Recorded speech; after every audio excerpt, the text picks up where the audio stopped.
8화에서는 강철이와 이정이 목숨을 걸고 펼친 처절한 혈투 끝에 사람의 혼을 빼앗아 괴물로 변모시킨 수기 막돌 김준원 분을 마침내 제압하는 데 성공한다.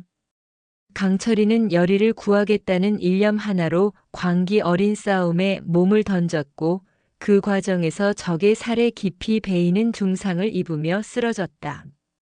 뒤늦게 현장에 도착한 여리는 위태로운 강철이를 발견하자마자 즉시 살풀이 의식을 펼쳐 막돌의 귀기를 허수아비에 봉인하고 간신히 그를 구해낸다. 강철이가 의식을 되찾은 순간 여리는 감정이 북받쳐 저도 모르게 그를 와락 끌어안는다. 이 장면은 둘 사이의 묘한 긴장감과 설렘을 증폭시키며 보는 이들의 심장을 두드렸다. 하지만 그 광경을 멀리서 지켜본 이무기의 동생 비비조 한결분는 인간의 감정에 점점 물들어가는 강철이의 변화에 불편한 기색을 감추지 못한다. 그의 표정에는 동요와 질투, 경계심이 뒤섞여 있었다. 한편 이정은 사랑하는 사람을 직접 구해낸 후 억눌렀던 감정을 더 이상 숨기지 않고 있는 그대로 드러내며 시청자들의 가슴을 간지렸다. 궁으로 돌아온 그는 회복 중인 중전한소운 분을 찾아가고 주변의 시선을 아랑곳하지 않은 채 그녀를 와락 안으며 간절한 감정을 표현했다. 걱정과 안도 그리고 사랑과 억눌렸던 분노가 뒤섞인 이정의 복합적인 감정은 배우 김지훈의 섬세한 눈빛과 대사 톤, 표정 연기를 통해 고스란히 전해졌다. 한편 이정은 강철이와 여리 사이의 묘한 분위기를 눈치채고 여리를 향해 일부러 다정하게 구는 등 강철이의 질투심을 은근히 자극한다. 전날 밤의 격렬한 갈등에 대한 나름의 장난 어린 복수처럼 보이기도 한다. 강철이를 곤란하게 만들며 미소 짓는 이정의 능글맞은 모습은 극의 유쾌함을 더했고 안방극장의 웃음을 자아냈다. 이후 강철이와 여리는 수살귀의 집을 찾아가 그 유해를 딸에게 전달함으로써 그의 마지막 소원을 들어준다. 수살귀는 여리에게 중얼거리듯 고백한다. 그 정체불명의 맹인 판수가 왕실과 관련된 깊은 음모의 핵심 인물임이 암시되며 극은 긴장감을 더한다. 여리는 막돌이 마지막으로 딸과 작별 인사를 나눌 수 있도록 잠시나마 빙의를 허락한다.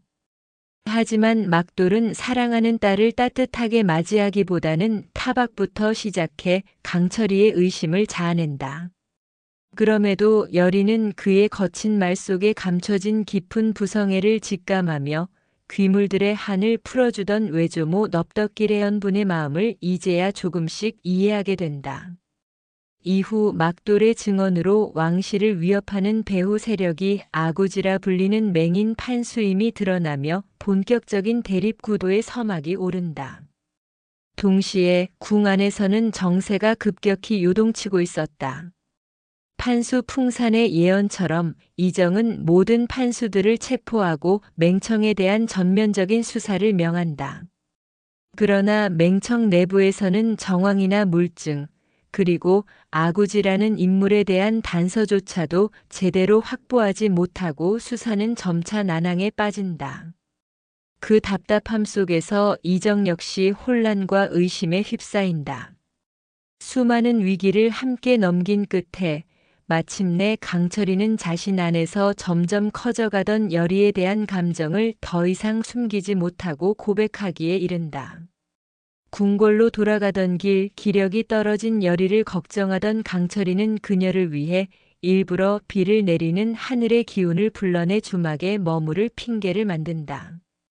고요한 빛 속 함께 머무른 그 공간은 두 사람 사이의 정적마저 애틋하게 물들였고 여리는 자신을 바라보는 강철이의 눈빛에서 이전과는 다른 감정을 느끼며 가슴이 먹먹해진다. 결국 강철이는 감정을 꾹 눌러 담은 채 말문을 연다. 그의 진중하고도 담백한 고백은 시청자들의 설렘을 극대화하며 인물 간의 감정선이 최고조에 달하는 순간을 만들어낸다. 한편 여리는 강철이에 대한 자신의 감정에 갈등을 느낀다. 이정과의 대화 중 과거 강철이가 넙덕을 죽음에 이르게 했다는 기억이 다시금 떠오르며 깊은 죄책감이 그녀를 짓누른다. 마음속에 피어난 감정이 사랑인지 혼란인지조차 확신할 수 없는 여리는 강철이에게 다시금 차갑게 대하면서도 밤이 깊어질수록 외조모 넙덕의 유품을 꺼내보며 참을 수 없는 눈물을 흘린다. 세 사람은 서로에게 상처와 위안을 동시에 주며 점점 더 단단한 유대감을 쌓아가는 듯 보였지만 곧 한 사건이 그 관계를 송두리째 흔들어 놓는다.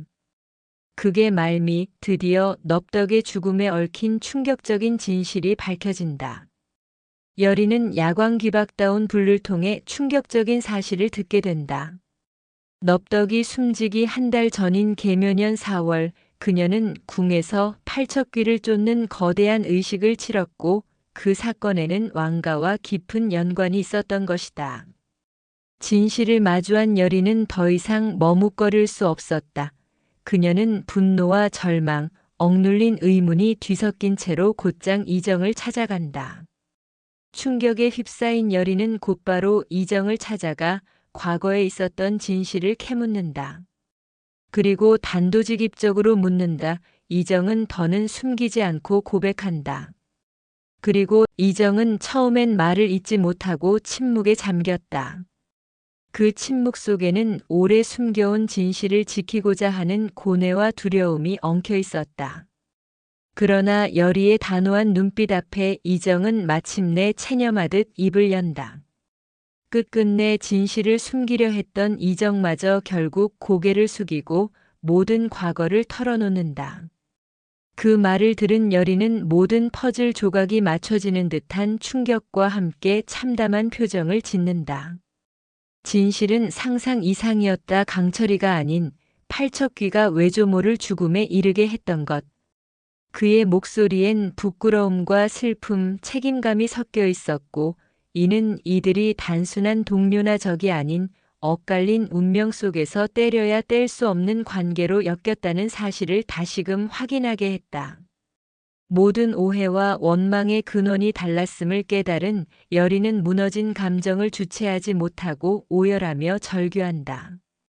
그동안 중립적이거나 모호한 인물로 여겨졌던 김봉희는 드디어 본색을 드러내며 공포 그 자체로 군림하기 시작한다. 냉혹하고 잔인한 진면목을 드러낸 그는 판수 풍산을 압박하며 자신의 계획이 어긋난 원흉이 누구인지 캐묻는다. 신당 안 깊숙이 울려 퍼지는 팔척귀의 괴성, 그것은 인간의 언어가 아닌 원혼의 고통과 증오가 뒤섞인 소리로 공간을 뒤흔들었고 보는 이들로 하여금 등골을 서늘하게 만들며 전율의 엔딩을 장식했다. 왕가를 뒤흔든 흑막 김봉인의 실체가 마침내 드러난 지금 이와 맞서야 할 이들은 오직 색강철이, 여리 그리고 이정뿐이다. 각자의 방식으로 원한을 풀고 진실에 다가가던 이들이 이제 한 곳을 바라보며 거대한 악과의 정면 승부를 준비한다. 이처럼 궁을 잠식한 악귀들과의 싸움이 중반을 넘어서며 드라마는 본격적인 퇴마 전쟁의 국면으로 접어든다. 특히 왕 이정 역을 맡은 김지우는 이번 회차에서도 변화무쌍한 연기를 선보이며 시청자들을 단단히 사로잡는다. 감정의 이면을 세밀하게 표현하는 완급 조절, 단호함과 고뇌가 공존하는 복합적인 감정 연기는 이정이라는 인물을 더욱 입체적으로 만들어주고 있다.